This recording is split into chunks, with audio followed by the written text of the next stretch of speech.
All right, there we go. We are live, baby. Hello, everyone. How you doing, Shot? Doing good, man. How are you I'm doing? good. Busy, man. Oh yeah. All right, y'all. So today we are going to go over a few different topics. We're going to go. It's going to be fun today. Actually, it's going to be really, really fun. So I think you guys should tune in and stay tuned. Subscribe to our channels. We post a lot of heat. No, I'm kidding. No, I'm not. I'm serious. But we do post a lot of gems. We post a lot of just in general, guys. We post a lot of gems because we want to bring value to everybody so that we can bring in deals. That is our sole purpose of doing this every single Wednesday. We want to bring in more and more and more deals, more JV partners, more private lenders, more everything. So, and the way we can receive that is by giving everything away for free, if that makes sense. So if anybody was wondering why are we giving out stuff for free, this is why. Um, I don't want anyone thinking we have bad intentions with what we're doing.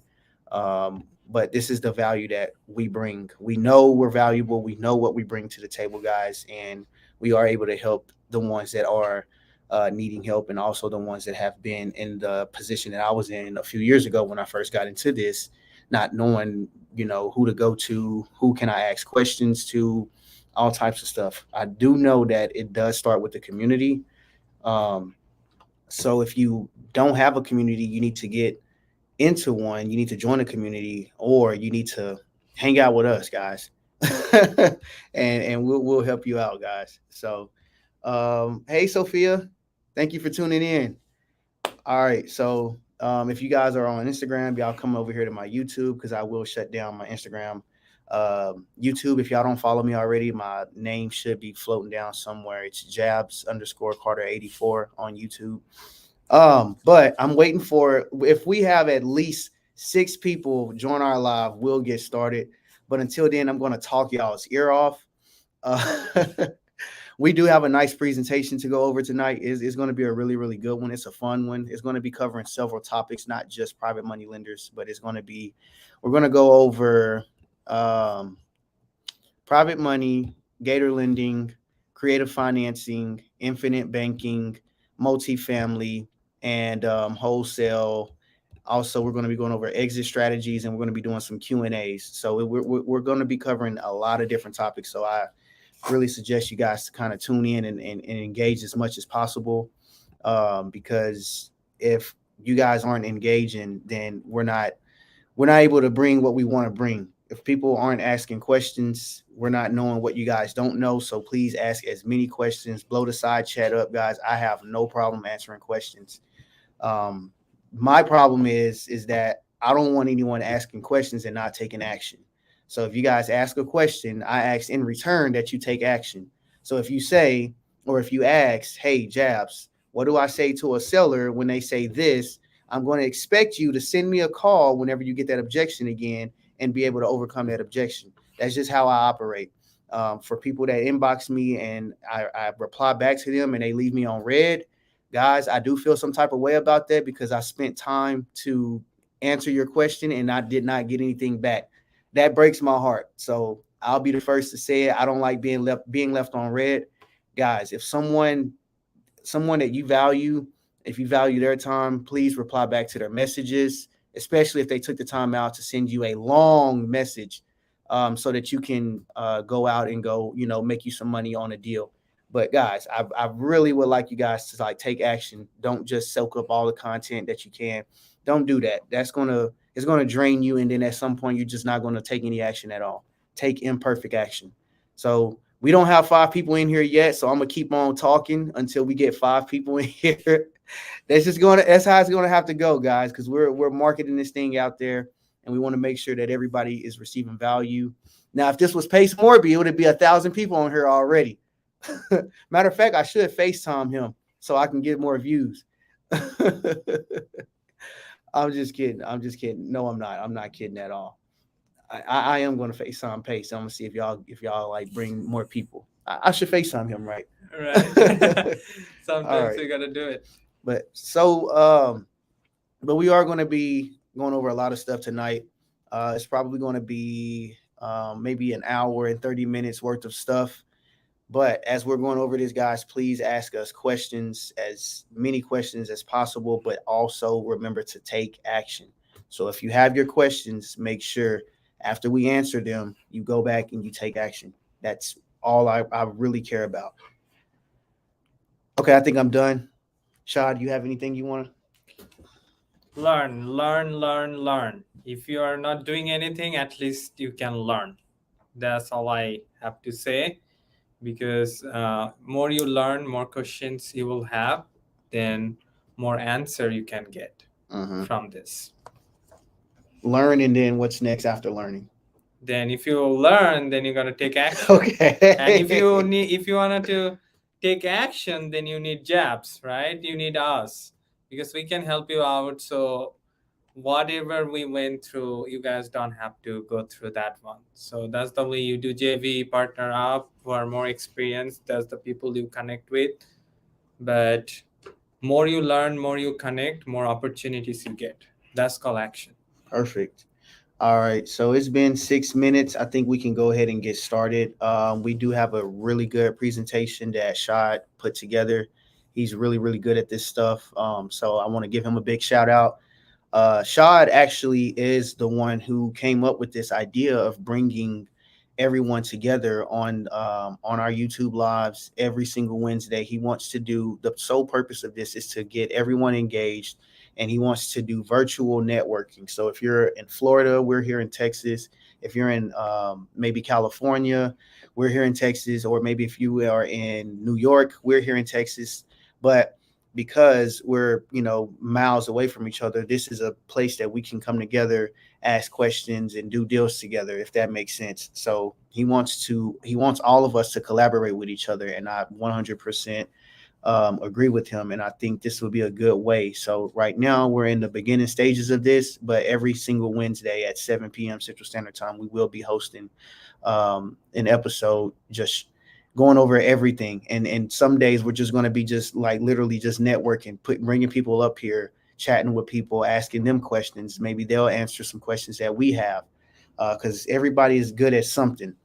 I found my niche. My niche is closing. I'm a damn good closer. I know how to close people. That's private lenders. I know how to close buyers. I know how to close sellers. I know how to close any title companies, like anyone. I'm just great at closing. So, Shad, I think this was a really good idea to put this stuff together, and I'm very, very grateful for you even bringing the thought. So we're gonna make this stuff happen, y'all.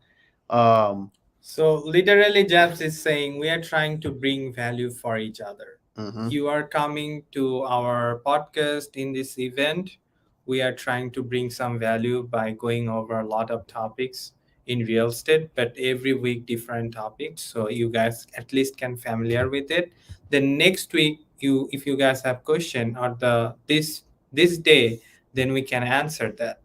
And if you're in any part of USA, even in foreign countries, we have a lot of foreigners that can also invest in the US as well, because they are American citizen, but they're living in Germany, Spain, whatever, because it's open for everybody. We just wanted to bring value for each other.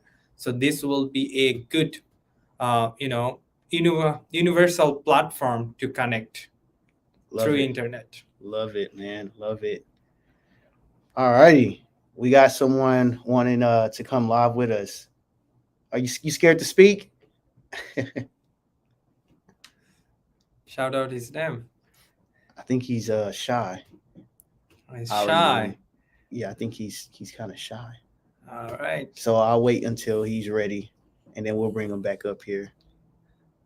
Okay, let's get started. So let's see. All righty.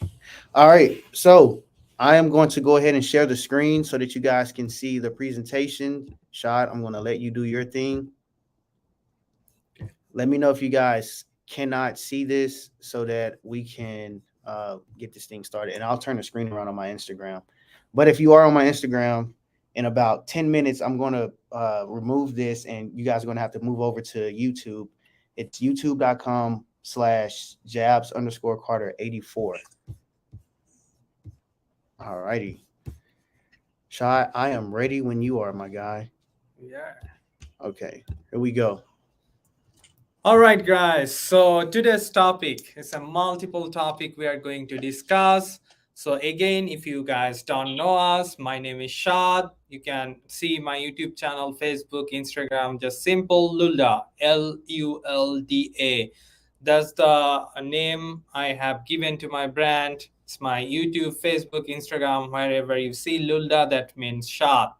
And again, for Jabs, it's Jabs Carter. If you search JABSCARTER, Jabs Carter, you can find him on Instagram, Facebook, and YouTube as well. But he put 84 in there. I don't know why. But anyhow, so today's topic is Dallas real estate networking. Because we are located in Dallas, but we wanted to network all over the world, especially in the US. So now how we can bring value and what the sector we are getting our expertise that we are doing multiple deals. So today's topic will be private money, gator lending, creative financing, infinite banking, multifamily, wholesaling, and we'll also talk about exit strategies. Like what are the exit strategies on each sector or each deals? If you can push to the next slide, please.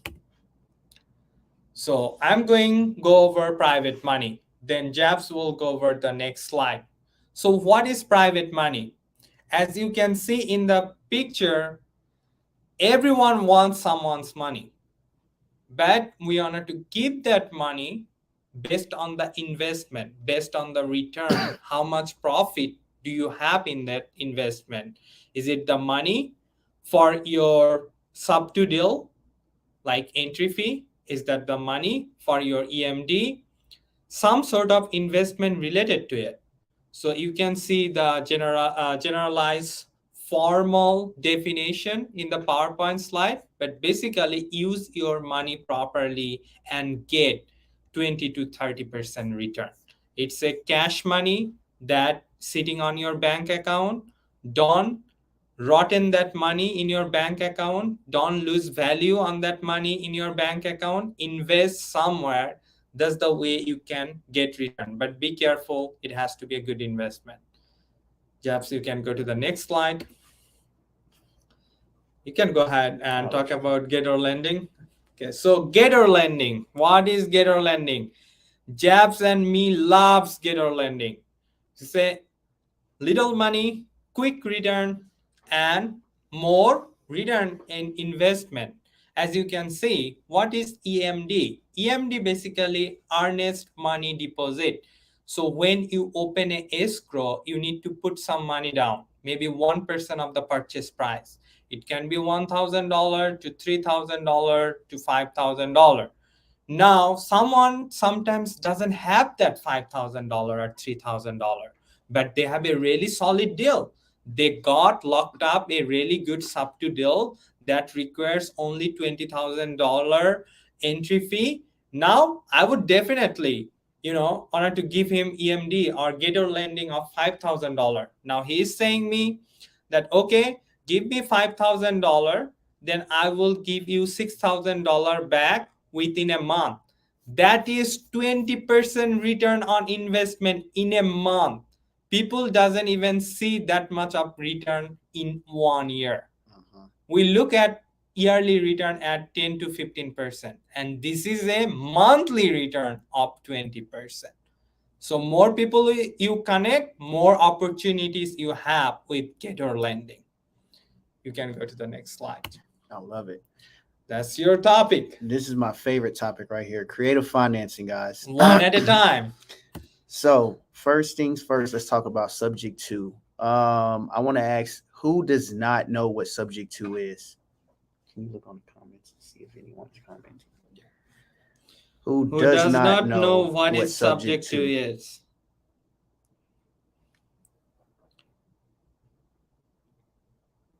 All right, so I'm assuming everyone on here knows what subject to is. So I'll go through it really, really quick.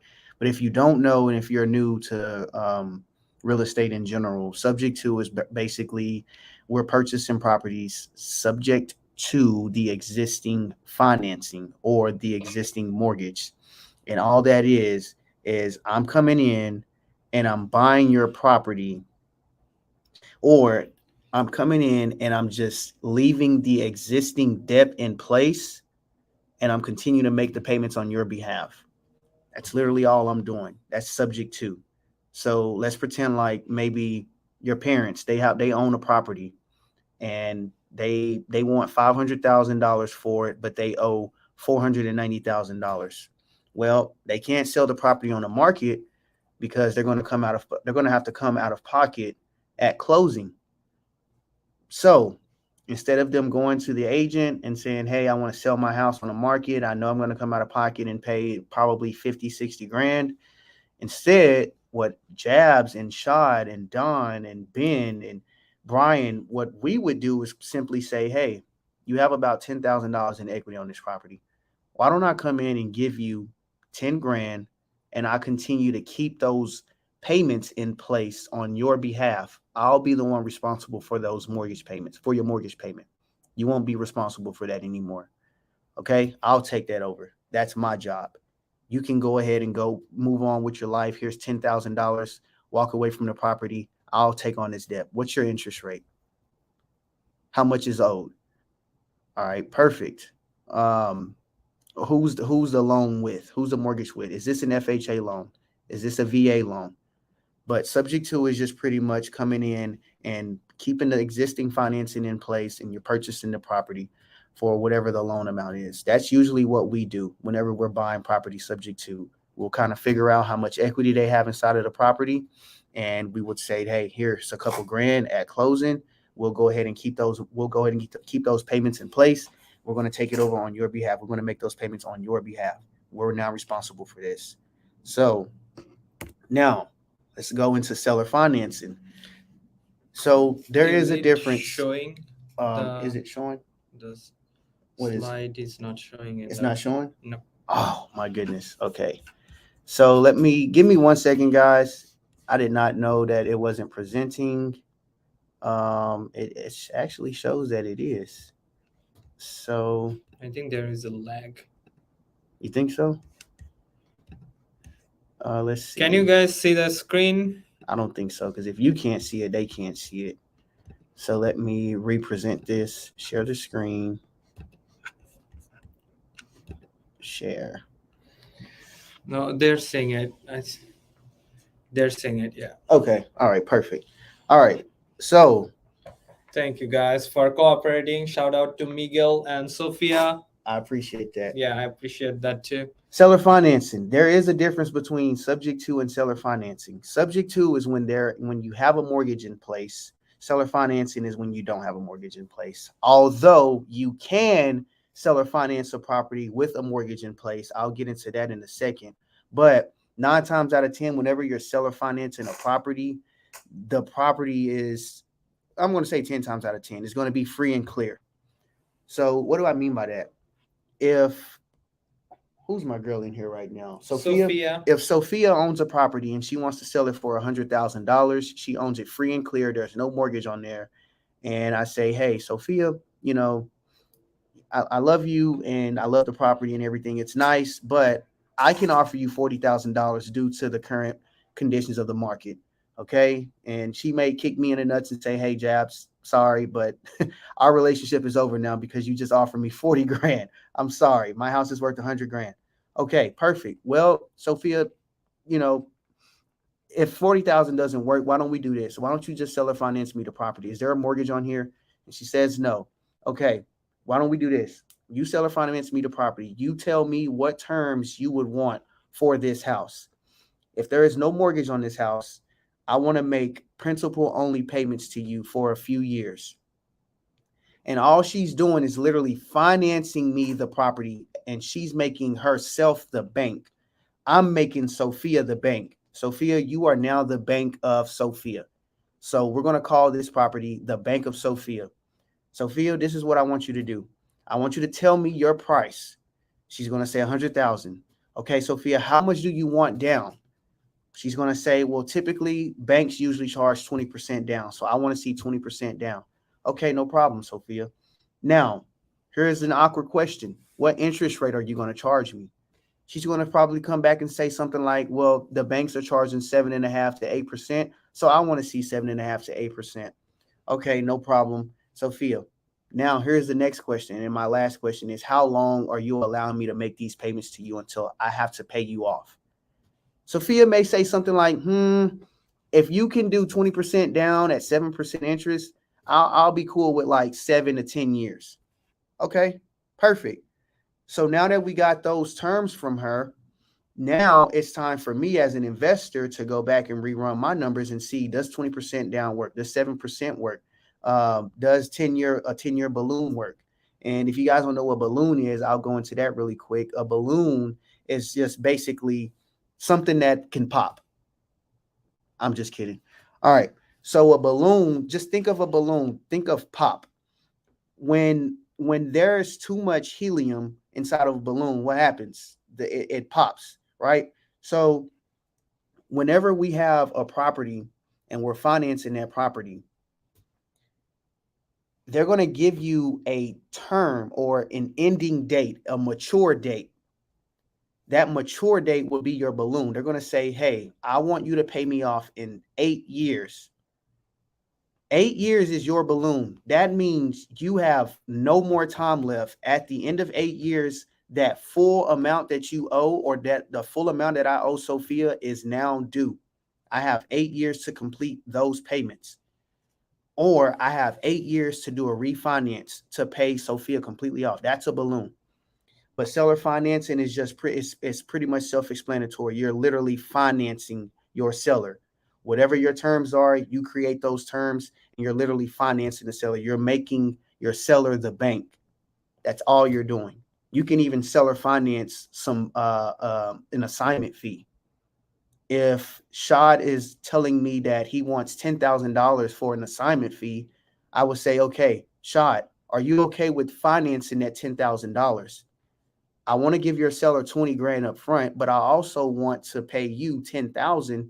But are you okay with me giving you $5,000 up front, and I'll pay you $200 a month for the next 5 years? You can pretty much seller finance anything. I've actually seller financed my assignment fee to another investor because I knew what the property was worth. So in a nutshell, seller financing, you're just making your seller the banks. The property is free and clear. You guys set up the terms, and you eventually will pay that seller off. Novation. I'm going to actually let Shad talk about novation because he have a different strategy than I have, and I love this strategy. This is a really good way that you can get your sellers to either, one, come down on their price, or two, make money with the seller. And you can win the seller and still be friends with those with the seller. Shad, you want to come up and kind of explain novation?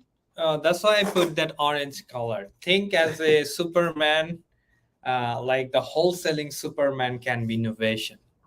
So if you can tell the seller that, hey, man, you are going to pay a lot of money, like almost 9%, like 3% to the buyer agent, 3% to the seller agent, sometimes 3% to the brokerage fee, closing cost, whatever it is. So literally, if the property price is 100,000, and you know that property can get sold on the market at 100,000, if you can bring that seller down to $65,000 or $68,000, that's a quick cash right there, 10,000. So how that novation work? So you are basically telling the seller that, hey, we would give you $68,000, because if you put that property on market, that is a lot of hassle. Property is sitting on the market for at least 60 to 70 days. So you don't need to deal with any real estate agent. We will sell your property. We just need reasonable access to your property. And we market that property and we try to sell that property at $90,000. So that's like, after all this closing cost and everything, that is a quick money of $10,000. Quick way to do, we have at least 60 to 90 days to sell the property, because in this market condition, we want to be safe. Some people put a addendum, they have to buy the property in 90 days. In this market, I wouldn't take that risk. In Novation, I would use it as an option contract. Like we are calling it a Novation, but it would be safe side that if we cannot sell the property at 90 days, then we will give that property back to the seller, and we are very transparent with the seller because our reputation can be in the line. So we just tell upfront that usually the property we try to sell, we are able to sell it.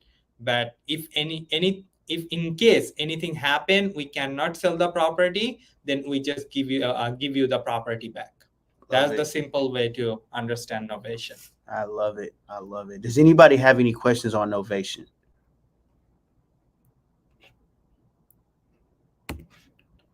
No questions? Perfect. Wrap. Wrap. Own probably, how many wraps do I have out there right now? Probably 12, 15. Yeah, somewhere 15. Around 12 to 15 wraps. I just sold 10 mobile homes that I bought, and I seller financed them. But so do I technically still have 30 properties in my portfolio? No, I got 20 now. All right, cool. But anyway, okay. Okay, so a lot of cash. I'm so glad that Edgar brought this up. Edgar said I had known about it another way. He's referring to novations. Mm-hmm. So before I even go into wraps, let's talk about the other novation that Edgar's talking about. And you know what he's talking about, correct? Yeah. Okay, so kind of probably Edgar, I think you are talking about with the agent that on market properties, because there is a lot of ways to do novation, mm-hmm. right? On market, off market. We are currently not doing any on-market novation because it's already on the market and real estate agent cannot sell it. We are doing only off-market directly with the seller, so we can sell their property either by wholesaling or through a real estate agent. That's the simple way. What is the other way? I feel like what is? I think he's probably referring to whenever you you let the seller know, hey, you know, we're going to come in here, fix your property up, and then we'll sell it on the market. Then we'll all get paid at the same time. So that's actually a negotiation chip. So more in-depth innovation.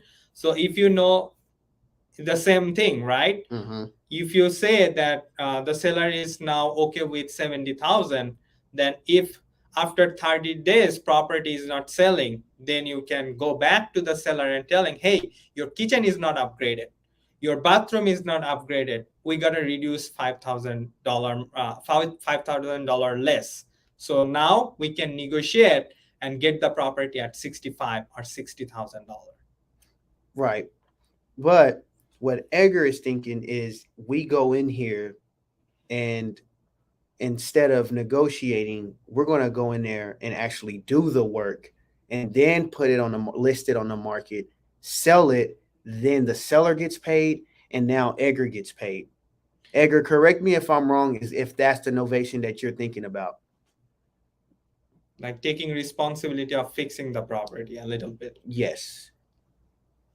So I'm gonna wait for his answer unless he left the live. And if so, then I'll go ahead and move on to wraps. So wrap, my favorite way of selling a property. This was one of my favorite exit strategies right now. We actually made $80,000 on a wrap as far as the down payment. Wrap, basically, let's just pretend like Shad has a mortgage. His PITI is $1,500. His loan balance is $200,000. Okay. Shad wants $5,000 up front. Perfect. I hope somebody remember those numbers because I damn sure don't. So I'm going to take that mortgage. I'm going to take those terms and I'm literally going to wrap those terms. I'm going to add my fees on top of those terms. So if Shad wants $5,000, I'm going to resell it and say I want $10,000. If Shad's mortgage payment is $1,500, I'm going to turn around and resell it for $1,800. If Shad owes $200,000, I hope that was the balance I said, then I'm going to sell it for $250,000. That's literally wrap. That is a wrap. We're literally wrapping his terms and we're adding our terms on top of the underlying terms, if that makes sense. So here is how I usually I usually just kind of, whenever I'm negotiating with a seller, I let them know literally what I'm going to do. So if they want, less money down, if they want $5,000 down, hey, Shot, I see that you owe $200,000 and you only want $5,000. Listen, this is what I want to do. With your permission, I have to get a verbal agreement. Instead of me coming to closing with all of this cash, with $5,000, because I'm not sure if that will work for me. But here's what I want to do. With your permission, I want to turn around and seller finance this property to someone who actually wants to live here, so that I don't come and lowball you for $1,000 at closing. Why don't I go out and find someone who's willing to give me maybe $10,000 to $15,000 so that I can pay you your $5,000? Does that make sense, Mr. Seller? 9 times out of 10, they're going to say yes. As long as they get what they want, that's all they care about. That is literally all they care about. They don't care about anything else. And that's how I typically negotiate, a subject to deal, and then turn around and wrap it. If I know that I'm going to wrap this deal, I'm going to just get the permission from the seller and say, hey, I'm going to market this property to my wrap buyers. I don't use the word wrap whenever I'm talking to a seller because they don't know what wrap is. But I say I'm going to turn around and market this property to my seller finance buyers. They're going to be the ones who's going to actually come in here and live here. They're going to be the ones giving us the down payment. Once they give us the down payment, we can now give you the $5,000 that you were looking for. And that way, whenever they do see you marketing the property on Facebook Marketplace or Instagram, or on if they see bandit signs with their address out there, or if they see you posting it on a Facebook ad, Craigslist, OfferUp, wherever you're posting it at, or maybe inside the local what do you call those groups on Facebook, the local buy and sell groups. If they see that, they're going to be okay with it because they know what you're doing. They know that you're marketing it. And we usually just get a verbal agreement. Sometimes you can get a written agreement just saying, hey, you're giving us the right to market this property. We don't own it just yet. So if a wrap buyer sees that, hey, you're not the owner, well, hey, we got written permission from the seller that we can market this property. They know what's going on. No, we are not the owners yet. So I just want to throw that out there real quick, guys. Wraps is like my favorite. You can make money 3 different ways on wraps. You make money up front as you get the down payment. You get cash now. The second way, you get cash flow. And the third way, you get cash later, which is the equity. Cash now is the down payment that you receive from your wrap buyer minus what you're giving your seller. Cash flow, that's self-explanatory. You're making the difference between what you're paying the mortgage versus what you're bringing in from your wrap buyer. And then last but not least, cash later, your amount of equity. The equity comes into play whenever you have an underlying mortgage that's about $200,000 and you can resell your property for maybe $250,000 or $300,000. There's $50,000 to $100,000 in equity right there. Now, the question is, how do I tap into the equity? Well, there's a couple different ways. One, your wrap buyer can refinance the house so that you can get paid, and the underlying mortgage that you purchased will also get paid off. You're going to get the difference of that 200 and the 250. So when they refinance it, you're going to get paid, and the original mortgage is going to get paid off. Second way is the wrap buyer can actually sell the house if they want to. The underlying mortgage gets paid off, and then you get paid. So there's 2 different ways right there. A third way, I can share that, but I would rather y'all hit me up on Instagram because I can't think of it right now. So there is a question. For a wrap to work, does PITI have to be low? So when you add your fees, the fees to the wrap mortgage is still affordable. Can you repeat that one more time? For a PITI, it needs to be low or higher. Basically, he is asking. Muni Khan. That's a really good question. So the question is, Instagram, for a wrap to work, does the PITI have to be low so when you add your fees, the wrap mortgage is still affordable? That is 100% correct. So what he means by that is, whenever you're buying these subject to deals, you want to make sure first and foremost, the first thing I check the rental rates. I work backwards. If the rents in the area are like $2,500 and my PITI is $1,000 all day long, that is a deal. Now you're not going to find those often. I mean, I just threw out a random number. Let me do something more realistic. If your PITI is $1,000, but you see the rents are around $1,600, that is a deal all day long. Here's why.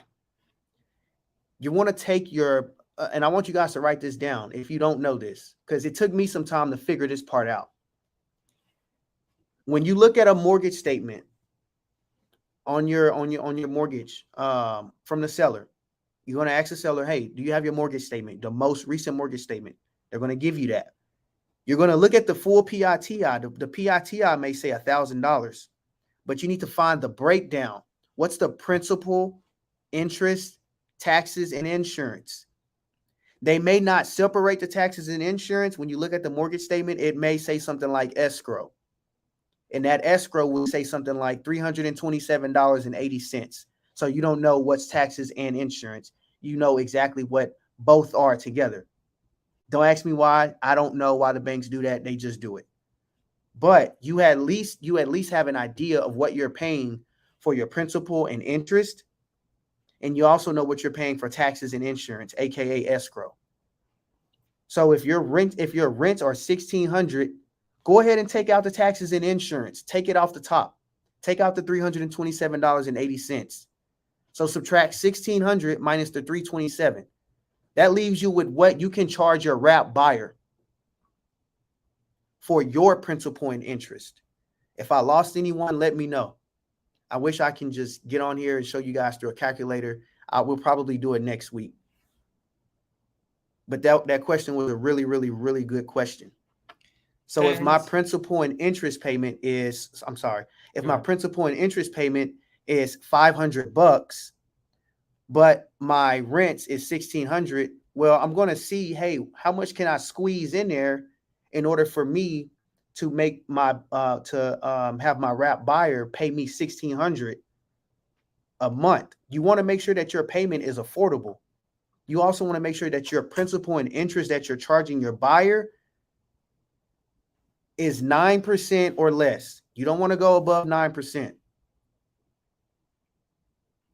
But you also want to make sure that your mortgage payment, your PITI for your wrap buyer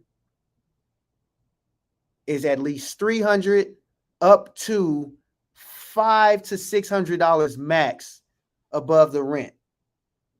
I don't like to touch $600, but sometimes it goes that way because some wrap buyers, they'll come with a less amount of a down payment and they're willing to pay a little bit more on the monthly payment.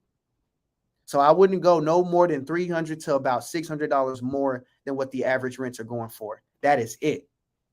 That's literally it. I hope that makes sense for everybody.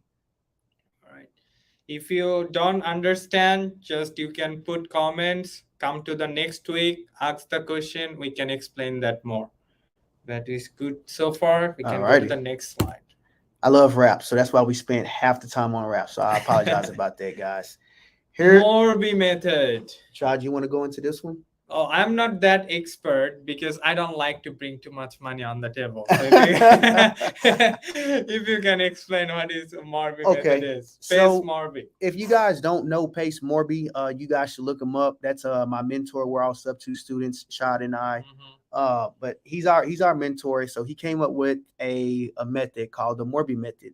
And all the Morby method is you're literally bringing about 70 to 80% down to the seller, and you're having them finance the remaining 20 to 30% in a silent second position. Who the hell did I just lose right now? I know I lost somebody. Let me repeat that.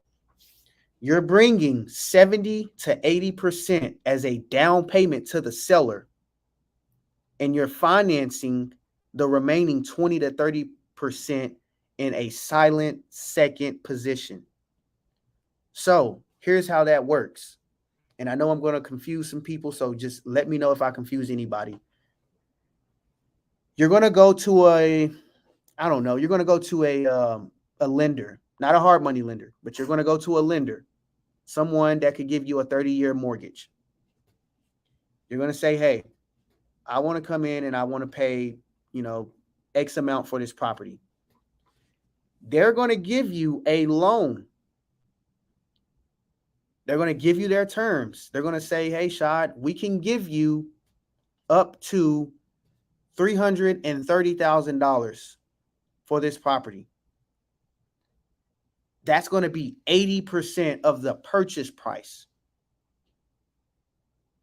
They're going to give you 80% of that, which is $330,000. I'm just throwing out random numbers right now. The remaining portion that you owe the seller, you're going to leave that in a silent second position. You're going to sign, you're literally going to you're going to sign a promissory note, and you're going to tell them, hey, I'm going to, this remaining portion, this remaining 20 to 30%, I'm going to leave that in a silent second position. I don't want to make any payments to you for the next 5 years. I don't want to make any payments to you for the next 10 years. You're going to keep that in a silent second position. That is the main thing about the Morby method that people don't understand. You're literally bringing a loan, and the remaining portion of what you owe the seller is going to be in a silent second position. I keep saying that because that's the part that confuses everyone when they hear the Morby method. So to clarify, Jabs, if the property price is $100,000 and seller wants 70% down, that's the good example of Morby method. So you are bringing $70,000 on the table to satisfy the seller, and $30,000 you are keeping it secret. Yes. Or maybe $30,000 left on mortgage you are taking over. Oh, that would be hybrid. But $30,000 you are keeping in secret. That is correct. So if now with that 70 to 80% down that you're bringing to the seller, what's going to happen is you're going to pay off either you're going to pay off their loan in full, or you're going to pay off majority of their loan. More than likely, you're going to pay it off in full. That's the reason that you have the Morby method. You should be paying that loan off in full. The original loan that they have with the bank, that loan should be paid off. This because you're bringing another loan in place. You're bringing another 30-year mortgage in place to pay off their loan, plus a portion of what they want to put in their pocket. Some sellers, and y'all know this, some sellers, they want to see at least $150,000 in their pocket as a down payment. Well, hey, Shad, the only way that I can give you $150,000 down is if you do a few things for me. There's a few different moving pieces to this. I'm going to go out and I'm going to get a loan. I'm going to go qualify for a mortgage. Here's the part that I left out. I'm going to qualify for a mortgage. That mortgage lender, they're going to give me, let's just use 80% for now. Keep everything simple. The lender is going to give me 80% of this purchase price. They're only going to give me 80%. I have to bring 20% to the table in order to complete this transaction. So what I'm going to do for this 20%, I'm going to bring my partner, Shad. I'm going to bring him in and I'm going to have him fund this 20% for maybe 3 days. The reason why I'm bringing Shad for that 20%, he's my private lender for this deal. And that 20%, that's going to get paid right back to him. I may pay him like $3,000 for doing this deal for me. But that's going to come from the 80% that I'm bringing down. Are you okay with that? Yes, Mr. Carter, I'm okay with that. Okay, perfect. So here's the second piece to that. Once we close this deal, I'm paying Shad his money back. A small percentage of that 80% is going to go towards Shad's payment. So now that we've closed this deal, I brought the 80% down, and I also brought the 20% down that I needed to complete this deal. That 20% that you're paying me back, or you're paying Shad back, that's the portion that's going to remain in the silent second position. Now, I know someone is going to ask me, well, why didn't you just pay 100% of that deal? I don't want 2 fucking loans on this property. Sorry, guys. Sorry for cussing. My mom's on here. God dang it. Sorry. But I don't want to pay 2 different loans. I just brought an 80% loan, plus I had to bring an additional 20% from Shad. So instead of me paying both loans, I'm going to pay Shad a fee for bringing that 20%. And at closing, I'm going to pay him off. He's going to get his money back, right back, plus interest. Now that he's gone, the lady is like, well, what happens to the other 20% that you owe me? Yes, ma'am. That's the portion that remains in the silent second position for 5 to 10 years. So here's the benefits. I just paid off this woman's loan. She just made at least 60% of what she wanted in her pocket. Nobody else could have gave her $150,000 down. Nobody. Anybody got any questions on that? Yeah, so Khan has a question. How is Shad getting paid if the 80% is the financed by the bank and the check is getting cut to the seller directly to us? So let's ask that question one more time. So how is Shad getting paid if the 80% is being financed by the bank and the check is getting cut to the seller? The heart is in a way, so I can't even really see this. God dang it. And the seller not directly to us. Oh, okay. So that 20% doesn't go to the seller. There are some moving pieces with the Morby method, but no, that 20% doesn't go to the seller. We're going to put on the HUD statement that goes back to my private lender. Only a few lenders will allow you to do this. Not every lender is up to date on the Morby method. So don't try this with like Navy Federal and maybe Wells Fargo. They're going to be like, what the hell are you doing? This is a fraud. This is a scam. But no, I would maybe suggest going to no, I don't want to throw any suggestions. Just DM us, guys. Please DM us, because not every lender is up to date. They're not up to speed on this specific method. When you JV with us, you get everything, right? Yes, 100%. You get the connection, you get the paperwork, you get everything. I appreciate that. Okay. So, man, this guy is asking really good questions. I want to bring him up here. Okay. All right. You ready for infinite banking? Oh, this is the fun part. This is my topic. Let's go. All right. Infinite banking. So there is a different ways to do infinite banking. So now look at here. What is the first topic we talk about? IUL. If you guys don't know about IUL, please familiar with it. Index Universal Life. So IUL goes under permanent life insurance. So if you set up IUL, because in YouTube, there is a lot of negative videos about IUL, also positive videos in IUL. The reason there is a negative videos because a lot of people doesn't structure the IUL in a right way. So what is IUL? Index Universal Life. So it is actually different than term life. So there is basically 2 major types of life insurance. IUL, whole life insurance, is the same, permanent life or term life. Term life means if you die or go to heaven, after your death, you get your death benefit passed along to a beneficiary, just the death benefit. But with IUL and whole life insurance, what is happened, it has also living benefits and retirement plan.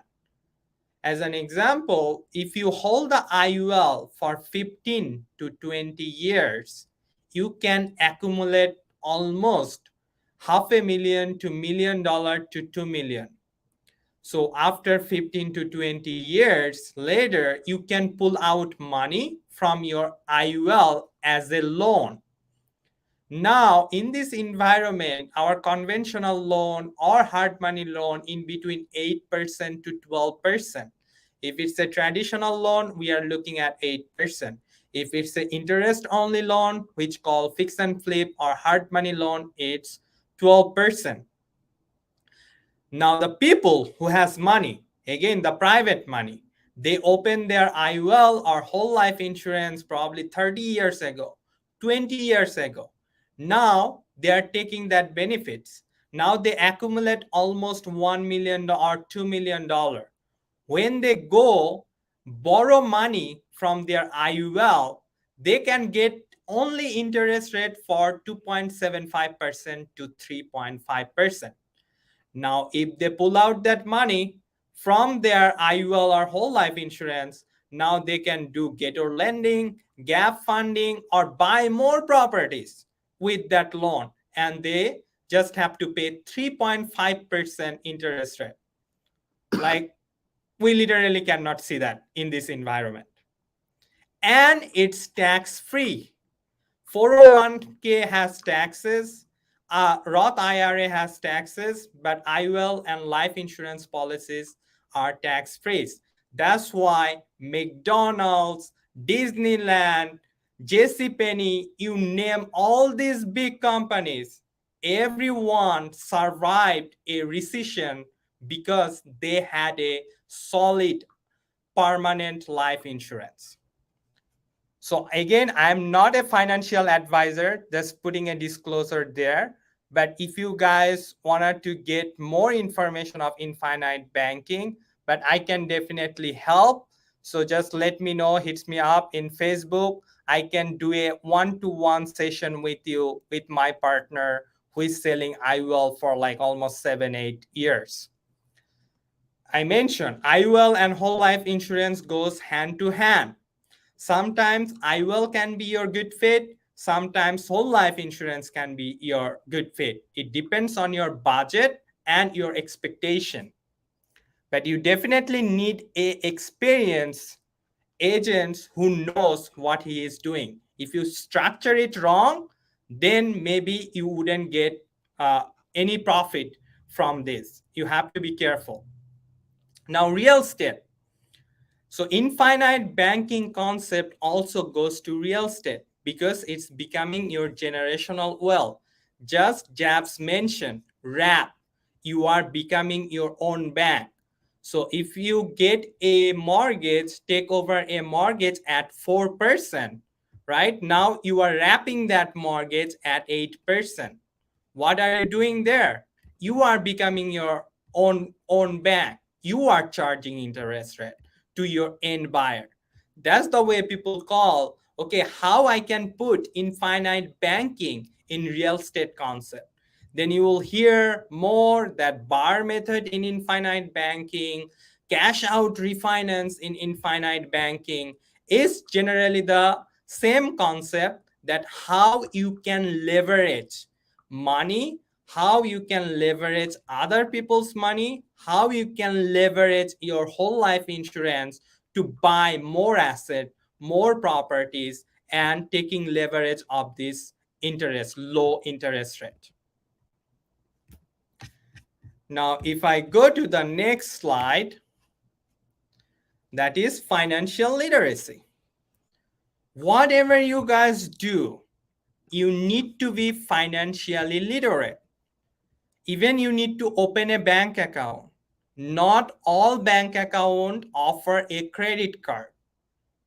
When you partner up with a experienced people like me and Jabs is more experienced, by the way, giving him some credit there.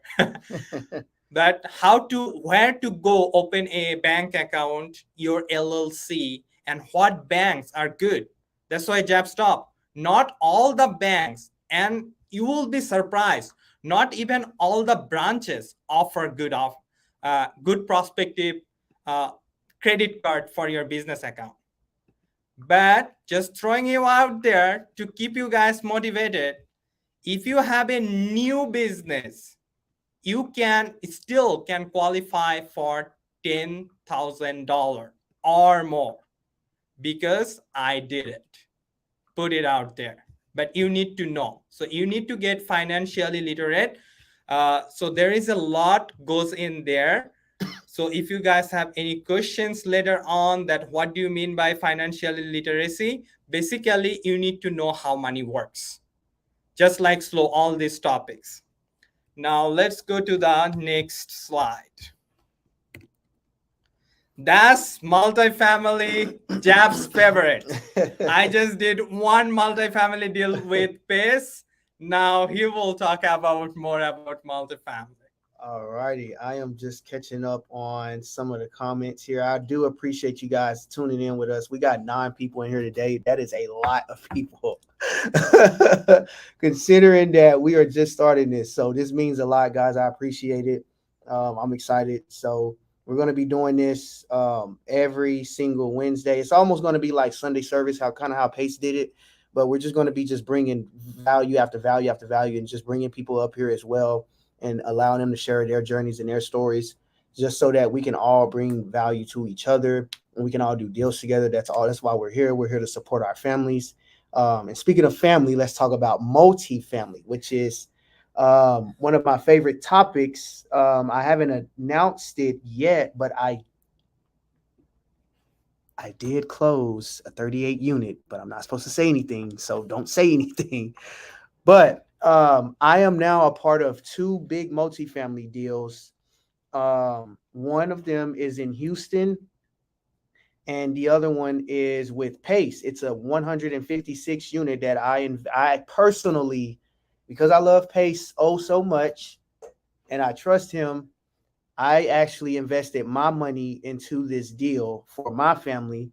One, for, I'll be honest, for bragging rights to say I got a deal with Pace.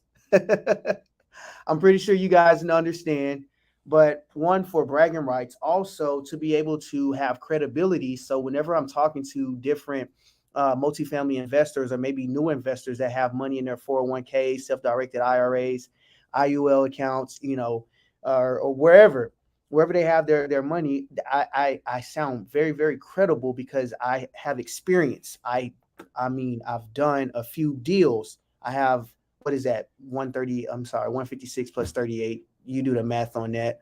I have that many units now under my asset under management. I'm learning this stuff, so bear with me, guys. But the thing about multifamily, guys, you don't have to start with big multifamily deals. If you guys are just trying to make $5,000 a month passively, if you do the math, that's 100 properties cash flowing $500, or you can just divide that up and just take some duplexes and triplexes and just bring that revenue in, making 1,000 to 2,000 per property. So you guys, I'm actually looking to purchase more duplexes, triplexes, quadplexes up to, I would say, about 16 units, just to kind of keep it small, because the smaller the units, the easier it is to manage. You can self-manage these properties. You don't have to hire property management unless you want to. But the smaller units, you don't have to go in and do any type of syndicating, because you can literally, you can do some creative financing on a triplex or quadplex or maybe a 5plex or an 8plex. You can literally have the seller just seller finance it, and you can bring down, maybe 30 grand, 40 grand. It doesn't matter what you want to put down, but that way you don't have to syndicate a huge deal. You're literally just bringing a couple $1,000s, and I say a couple, but I mean like 40 to 50. But you're bringing about $40,000 to $50,000 down on a property that can bring you, $3,000 a month or $4,000 a month, which will give you a higher ROI on your investment. So, the thing I like about multifamily is the more doors you add when it comes to multifamily, the higher your net worth, right? So Also, the more doors you add, the more cash flow you're receiving. Also, the more doors you add, the more you can do. You can pull out some equity if you have equity inside of these multifamily deals. So you can become a millionaire really, really quick, fairly quickly, if you go ahead and start buying multifamily deals.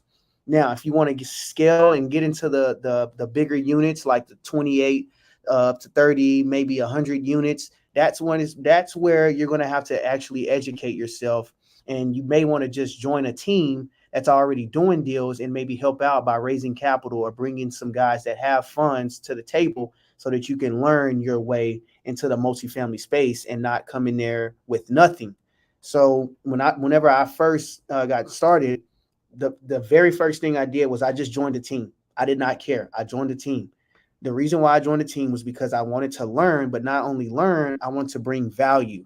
The value that I brought was I knew people that had funds that wanted to deploy their capital into a multifamily deal. So not only did I come with my hand out, but I also brought something in my hands, if that makes sense. But if you're coming with nothing, no knowledge, no anything, guys, it's going to be pretty tough unless you educate yourself enough to where you know a little bit about multifamily. And you do have to know about the SEC rules. There's a lot of things that you have to know whenever you're dealing with these with multifamily properties, when you're looking at commercial multifamily, if that makes sense. But the smaller units, guys, you don't have to go out and syndicate these deals unless you want to bring 2 to 3 different investors. And I think it would help out, guys, if you are buying these properties on terms like duplexes and triplexes. It would really, really help out if you would buy, seller finance, if they're owned free and clear, or if there's a mortgage, maybe take over the mortgages. And how can you find these multifamily opportunities? Agents, brokers, other multifamily investors.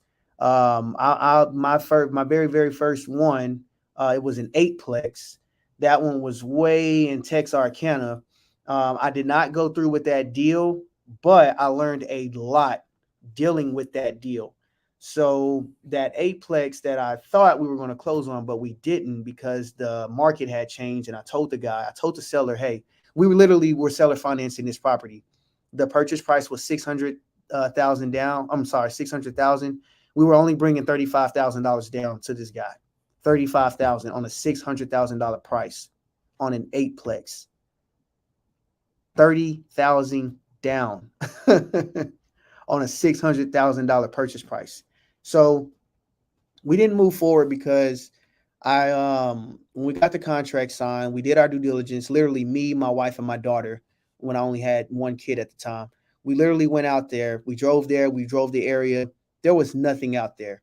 There was no way that we were going to market this property and get it fully occupied within the amount of time that we were looking to get this occupied. And we also had to fix the property up. So we said, hey, we want to renegotiate this. We want to come in and we want to stretch out this balloon. He's only gave us 5 years. We said, hey, if you can give us 8 years, maybe 10, let's push it to 10 years. If you can give us a 10-year balloon, we'll move forward with this deal. But if not, we have to walk. We did our due diligence. It didn't make sense. He didn't like it. So we terminated the contract. But I learned from that. I learned that I actually can do, or I could do, multifamily deals. I had to figure it out. I had to figure that part out. I was afraid because it's multifamily. I used to get scared of hearing multifamily. But once I figured it out, okay, this is just a traditional seller. This is a typical seller. Let me talk directly to the seller. But I found this through another wholesaler. But other ways you can find these multifamily properties, obviously you have Zillow. You can go on there and you can talk to these guys. You can go to, I believe it's, I don't know why I was about to say .loop. What is that website? One of them is LoopNet. You can go on LoopNet. That is on market properties. BizBuy. BizBuy, BizBuy. That's a good spot to find multifamily opportunities. And then again, you can call these brokers and call agents, multifamily brokers and multifamily agents. You can look it up on Facebook as well. Go inside of these Facebook groups and talk to different wholesalers that's wholesaling multifamily deals. Those are like really good ways that you can find multifamily properties, but you will find that you will have a much, much higher and safer return on your investment when you invest into multifamily deals. So if you guys are looking to potentially get into multifamily, you should definitely hit us up. Or if you find someone in the side chat that's doing multifamily deals, reach out to them. That way you can go ahead and get your feet wet, get your first multifamily deal done, and now you'll also have bragging rights and you'll have credibility and you'll be able to raise capital whenever you're talking to potential multifamily investors. Hopefully that makes sense, guys. All right. Multifamily looks for Jab. He'll find the deal for you. All right. Now, wholesale. I think most of you familiar with it. But if you look at the picture of what is wholesale, we just wanted to negotiate with the seller. As you can see, we want his house, but at a lower price. Seller wants to hold on to his house, but we want to take that house from him as a lower price. Until we get the house in a lower price, we are not handshaking. So how does that look like? Agree or not? If the seller asks for $100,000, we want to get that price, get the property at least $70,000 to $80,000 or less. In cash perspective, at this environment, we just wanted to buy that property at 50 cents a dollar. But if you have a buyer ready, if you know hedge funds, then you can actually go up to 70% of the ARV, can sell it. But remember, repair can be costly, so you need to know the property condition as well. So agree or not, that's the way we just keep cold calling and get more properties as much we can. What we are doing with it? We get the property in contract. We wanted to find a buyer within a month or 25 days. So we can do double close. We are not buying the property, taking the property under contract and selling it to other sellers. So same heart, double close. Not buying directly for us, getting the contract with the seller and selling it to others. That's the way we can do double close or one close. Now we got some money. So if you do more wholesale, then you get more money, right? Jabs, do you want to add to it? Because he's the good closer. Like, while he's in the phone, he doesn't stop until he is getting a deal. So if you want to add something on wholesale. All right. So one thing I do want to add is I'm just getting my voice back, but a lot of the times, if you cannot come to an agreement on a price with a seller, if y'all are super, super close, just reverse wholesale. So I want to shout out my guy, Christopher Crump. He's in here. If you guys have any deals that you are looking to dispo, I literally will call Christopher Crump. He's been moving deals like left and right, and it's crazy. Every week he has a deal of the week. That's freaking insane. But if you have someone like Christopher Crump that's in your market, that that you can trust, that here's why I'm bringing this up. Not all contracts are deals. So someone calls and say, "Hey, I have a deal." Well, is it a deal or is it a contract? If it's a contract, that means it's not a deal. If it's a deal, that means we can actually move this property and sell it to another end buyer. So if I'm going to call someone like Christopher Crump or Chris Crump, sorry, or Crump Moves Homes, I'm sorry. Just Chris. Chris Crump, guys. If I'm going to call someone like Chris, someone that's trustworthy, hey, Chris, I do not have this property under contract, but I'm very, very close on price with the seller. Where do you think we need to be in order to move this property? I'm literally calling him straight up. I'm JVing with him. I don't care. I'm going to JV with him. I love doing JV deals, especially with dispo. I don't like to dispo. That's a lot of work for me. Chris loves dispoing. I like being on the phones with sellers and talking them down on their price, or maybe getting a good deal out of them. Not talking them down, but getting a good deal. It's the art of negotiations. That's what I'm really good at it. That's how I got my wife, by the way. But anyway, just want to throw that in there. But I'm going to call someone like Chris and say, "Hey, Chris, hey man, I'm really, really close. I'm not too sure if I'm in a ballpark, but where do you think we need to be in order to make this deal work? I want to JV with you. In fact, that's the first thing I'm going to tell him on the phone. I want to JV with you, but I don't have this property under contract. Where do you think we need to be in order to make this work? Chris going to underwrite the deal. Hey, Jabs, we need to be right here at 150. If you can get it at 150, I can move it for 165. Okay, perfect. Now I have leverage to go in there, and I have the confidence to go in here and say, hey, Mr. Seller, listen, why don't we do something like this? Give me a few days to market this out to my buyers, and let's make them do a bidding war. Let's see who comes back with the highest offer. Why don't we do something like that?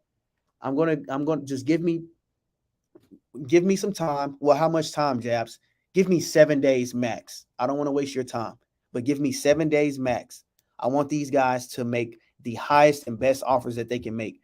The reason why I want to do it this way is because me and you, we're probably not going to agree to a price, right? And I don't want to fight you over the price, and I want you to be able to sell this house. So it is in my best interest to come to you and ask you to get permission to be able to go ahead and market this property to my end buyers, see what they would be willing to pay. All I'm doing is I'm telling them that I'm wholesaling their property without telling them that I'm wholesaling your property.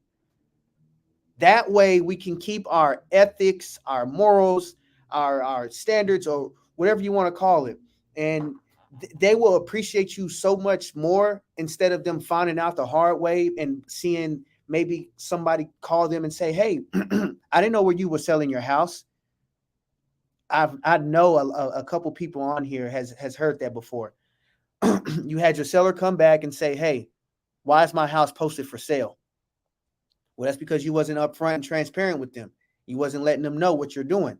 So us as investors, as professionals, we want to let them know exactly what we're doing and how we're going to help them get their property sold.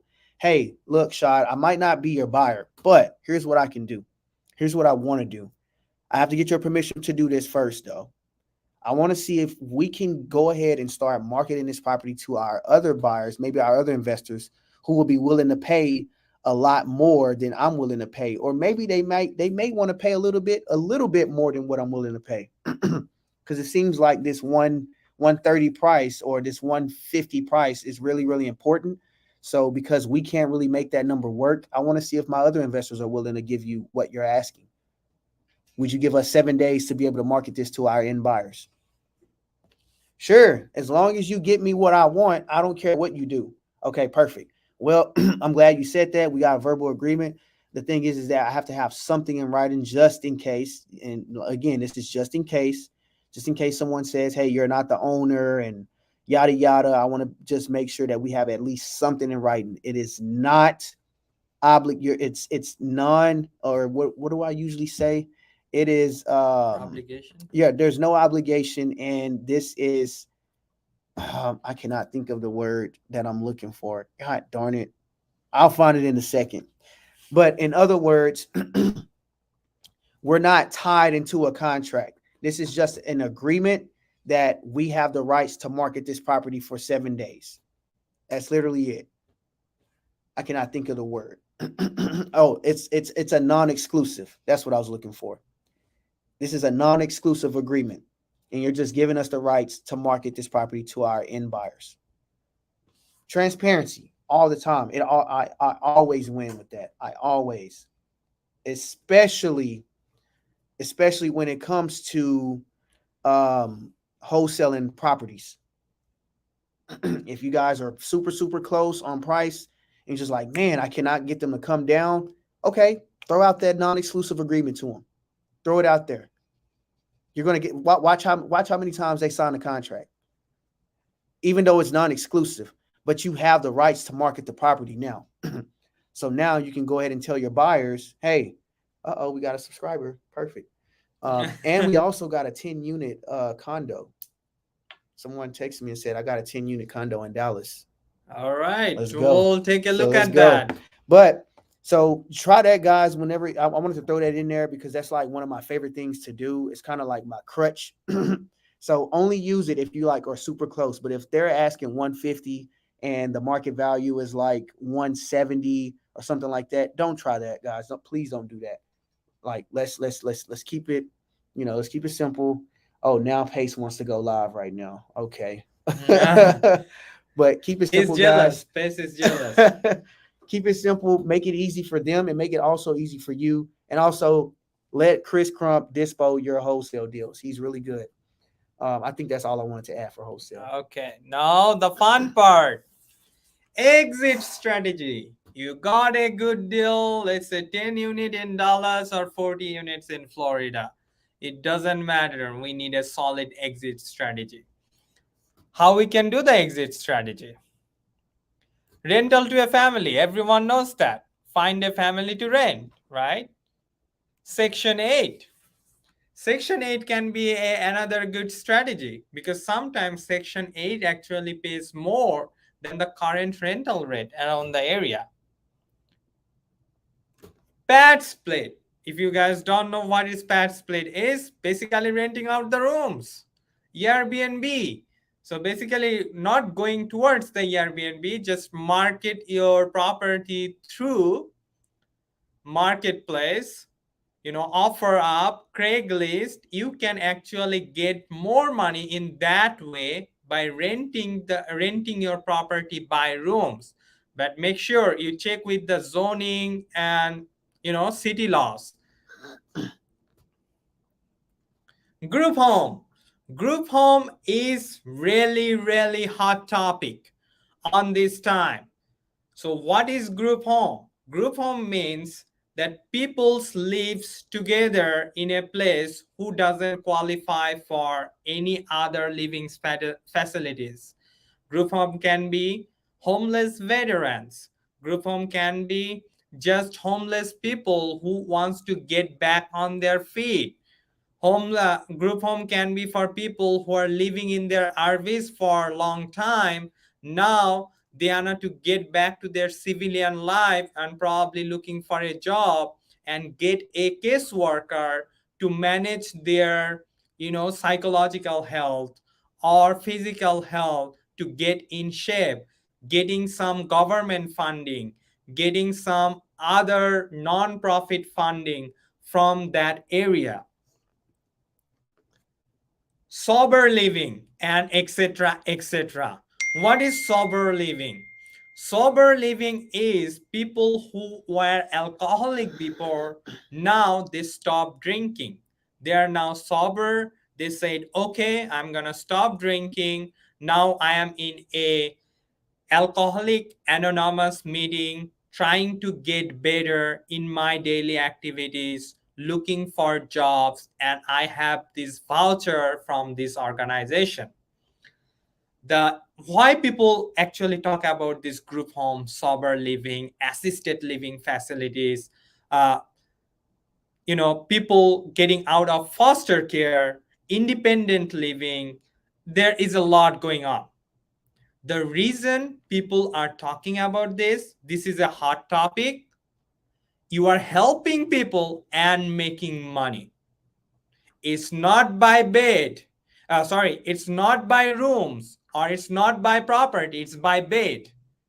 Some city can allow you to put 4 to 5 beds in a room, and each bed can give you monthly $700 to $1,000. So if you can set up a group home or sober living correctly from one property, you can make almost $3,000 to $5,000 cash flow. Money for you.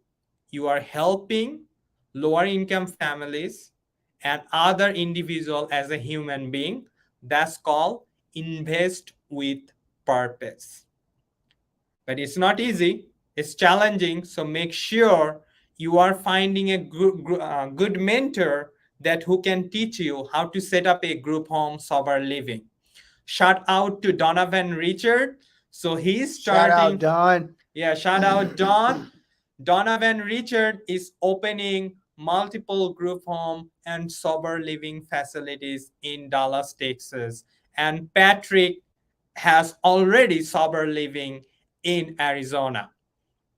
So if you guys wanted to know more about it, next month probably our website will be up. We are working on it because we are also in Don's team. So if you guys have any question, we can slowly answer those. On that note, guys, we are at the end of our all this information. I know it's a lot, but just like review, there is a lot of ways to make money. It's just you have to be taking action, learning, taking action, and partner up, building your connection. At this point, if anyone has any question, because we want to bring value to everyone, that is our goal. Let's see how we can bring value for each other, and you guys can connect with each other, again, like through YouTube, Facebook, Instagram. If you guys want to do a online Zoom, that's the way we can connect too. What is your thoughts are, just puts in the comments down below. Can y'all drop y'all's Instagram names on here? Like, let's all follow each other. Yes, that's the way we can connect, bring value for each other immediately. So we can follow each other through Instagram, so you guys can know what we are doing. You guys can ask us question. That's the way we connect with each other.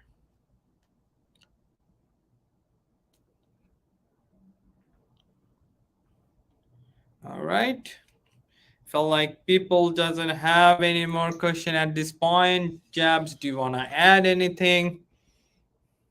I think there we go. We got one. Go ahead and highlight that one. Just Okay. click on it.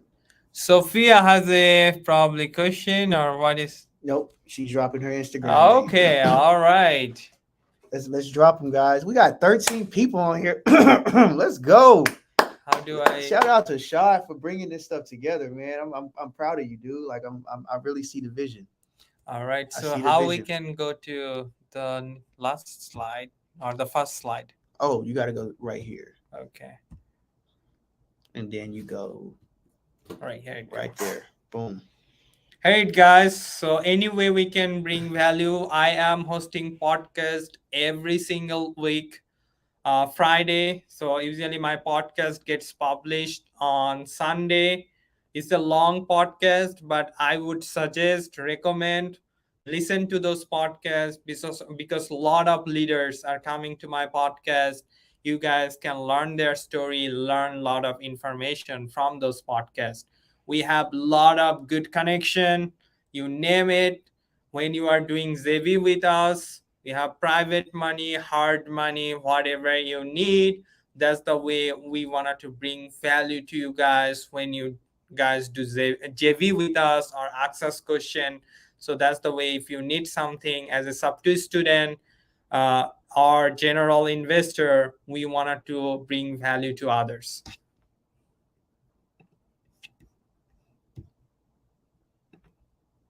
There we go. They're slowly dropping their Instagram names in here. Perfect, guys. Perfect. I think somebody's spamming my page.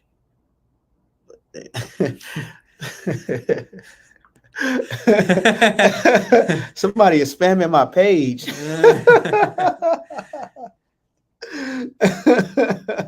All right. That's funny. All right, guys, we got 7 minutes left. So if y'all have any questions, any feedback, concerns, anything, please drop it in the chat. Let us know.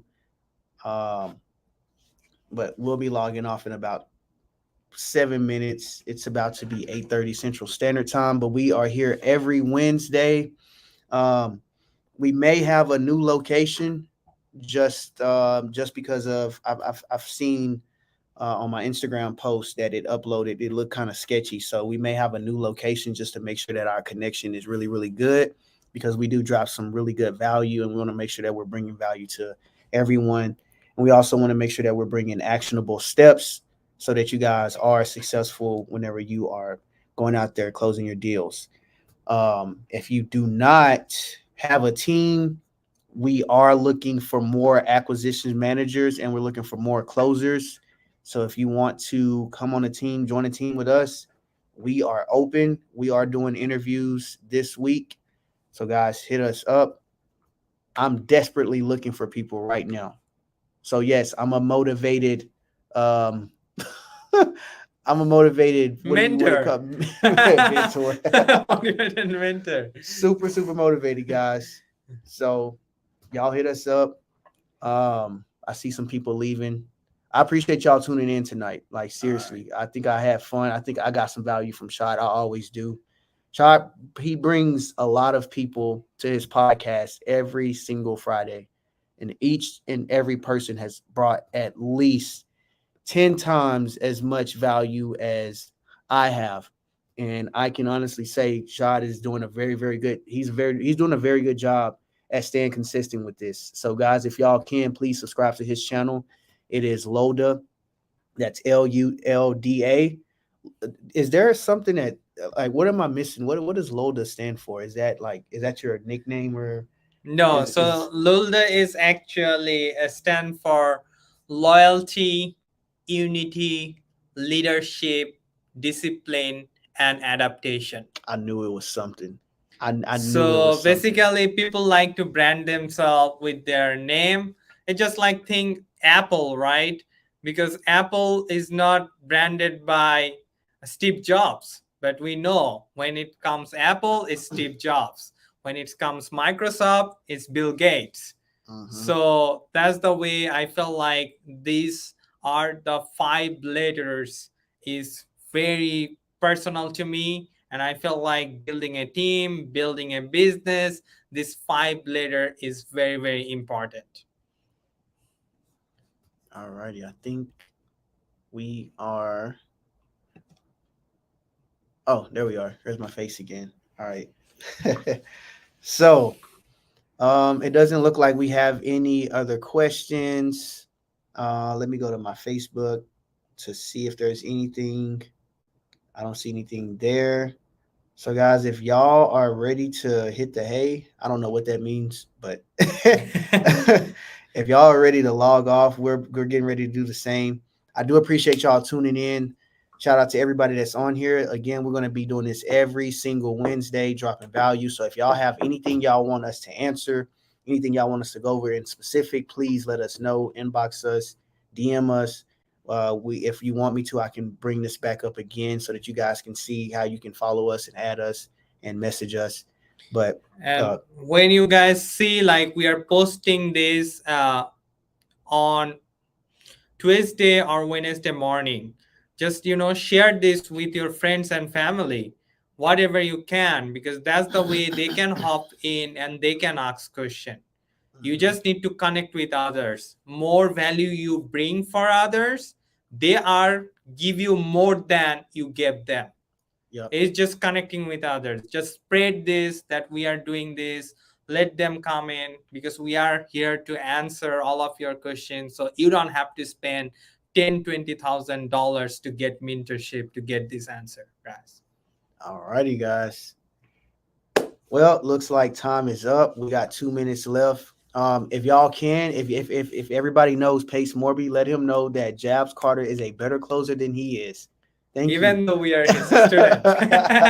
Tell Pace Jabs Carter is a better closer than he is. He knows what's up, and he knows why I'm doing this. Um, I've been studying that guy. I listened to all of his calls. Let me before we go, I'm gonna tell you how I became a closer. But I've listened to Pace all of his calls like back to back to back. The minute that I wake up until the time I go to sleep, I'm literally just listening to his calls as I'm driving, as I'm running, as I'm working out. I'm just listening to his calls and trying to figure out why is he saying what he's saying? Why is he asking the questions that he's asking? What type of tonality is he having? What type of tone is he using? What type of speed is he using when he's talking to certain people? Like, why is he doing what he's doing? Where is he going with this? Like, I know maybe 5 of the calls that he has. I know it verbatim, word by word, just because I studied and I listened to him so that I can become that closer. So if you guys are serious about becoming a closer, you might want to figure out who you want to mock or who you want to mimic and kind of add your own sauce. Listen to them, figure it out, and then like practice and do a lot of role plays. I even role play with just me on my own. Hey Jabs, how you doing? Hey, my name is Jabs. What's going on? What do you want? and I literally will role play just with myself just to make me better. And as you're listening to your calls, you want to kind of critique yourself, but don't beat yourself up whenever you're listening to your calls. Just listen to a few different pointers. It's 8:30, guys. We gotta go. I gotta shower with my kids. So I will see y'all next week. Thank you, Shad. See you guys. All right, guys. Guys. Y'all have Take a good care. night.